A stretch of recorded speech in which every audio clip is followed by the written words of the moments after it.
Hi everyone, I'm Shauna Randolph, spokesperson of the Edmonton Humane Society with this installment of This Week in EHS, where we bring you a behind-the-scenes look at what happens in our shelter to keep you as connected to the society as possible. And this week, well, we're talking about something that so many people are talking about, the cold snap, and when is it going to end?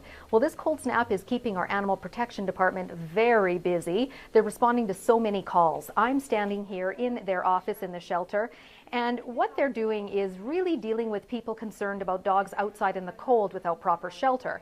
Note that there are just a few officers. This is all we have to service the entire city of Edmonton. So I want to clear up a major misconception. We are not a City of Edmonton department. We are not affiliated with any other organization, as we are an independent charitable organization. So with just a few officers, they are very busy heading out on investigations regularly.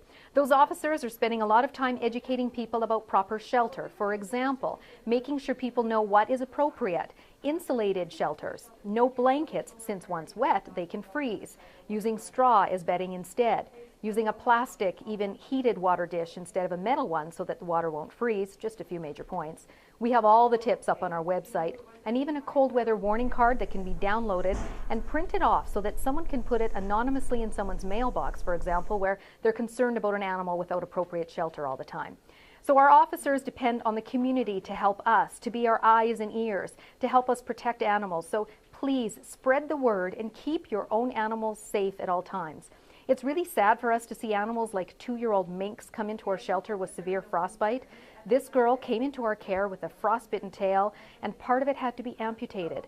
Luckily, she was just fine after that. She was placed up for adoption, but not all cases have a happy ending. So again, spread the word and even send off this video to as many people as possible so we can educate as many as possible. And that is this week's edition of Inside the EHS.